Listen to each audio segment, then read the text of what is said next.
Hey everybody, it's been a while since I last made a video and I'm at my brother's house right now, so I'm going to do this really quickly.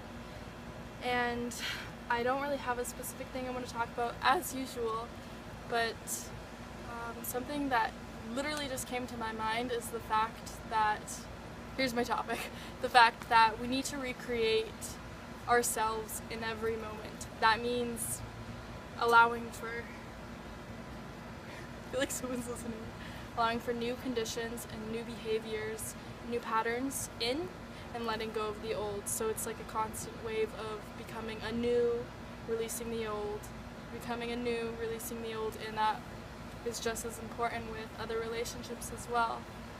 Because if you don't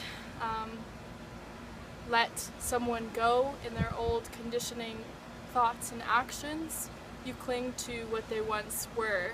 And as you may know, everyone is in a constant flux, always changing.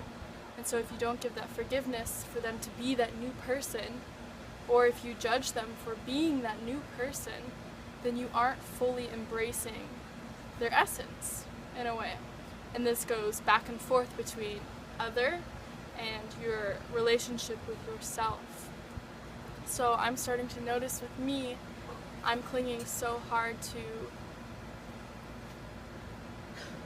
I swear, somebody is listening to me.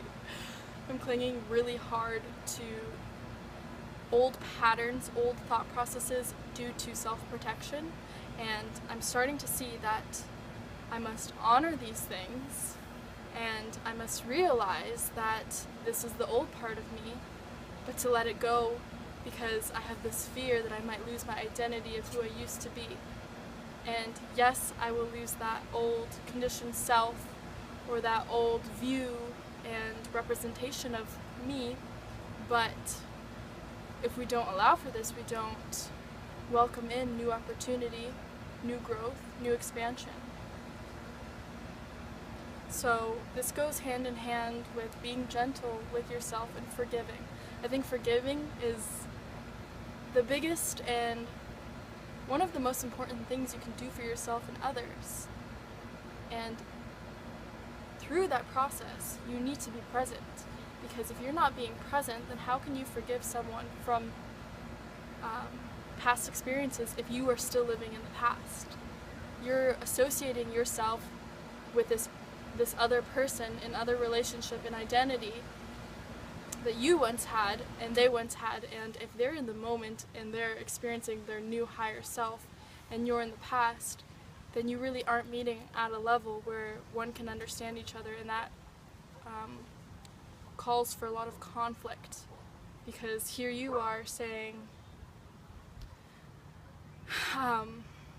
just clinging to the way they used to be or the way you want them to be, whether it's past or future. And with that, you must learn that there are some relationships where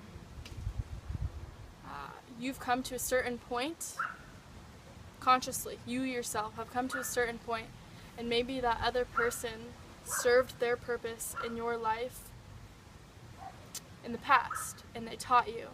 And it's important to not expect them to be fully where you are. It doesn't mean you're above them and you're more knowledgeable, it just means that your lessons have diversified now, and that you must part ways, and you must honor that and realize that now it is your turn to give unto others what that other person has taught you.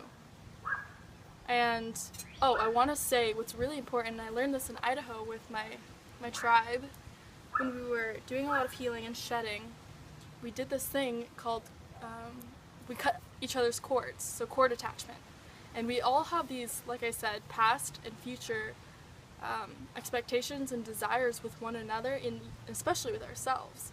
And it's really important for you, as much as you possibly can, even before you go to your parents' house and talk to your family, is to visualize yourself and other, whoever it may be, and see all of these ties and connections that you have with them, and say vocally to spirit, or if you're actually sitting in front of them, say to them, I honor you, I see you, and I allow you to be free now. I don't hold any conditions against you. I don't pity you. I don't expect anything from you. My brother's gonna come over here. But to just vocally say that,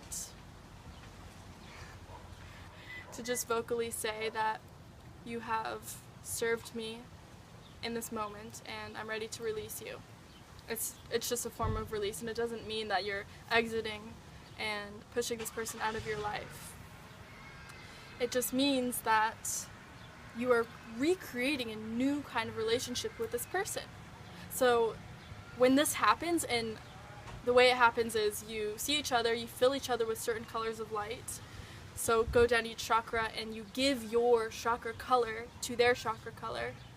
And then what you do after that is you visualize this cord between you and this other person, or you and your projected self, and you take this white blade or sword and cut down this golden cord. And then after that, each member who's participating grabs their cords, their personal cords, sits with them, and then dissolves them in their hearts or minds or wherever you want to do that. And like I said before, this is not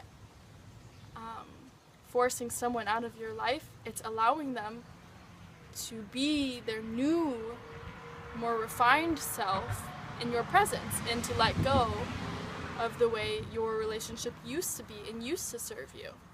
So I highly recommend cord cutting, especially for people in relationships and familiar or family relationships.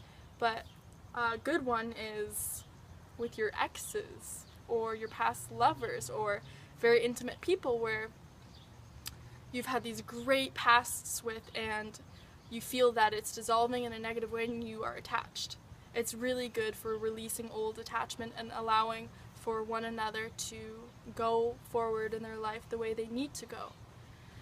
So that's cord cutting, and I obviously didn't really describe it that well, so I would highly, highly recommend you looking it up. And I'm sure there are meditations on YouTube where you can actually listen to someone teach you how to cord cut. And I guess that's all I wanted to say for this video, and sorry for the interruption from my brother. I might cut that out, but I might not, because it's gonna be time consuming. Anyways, thank you so much for watching, and I hope you all are doing well.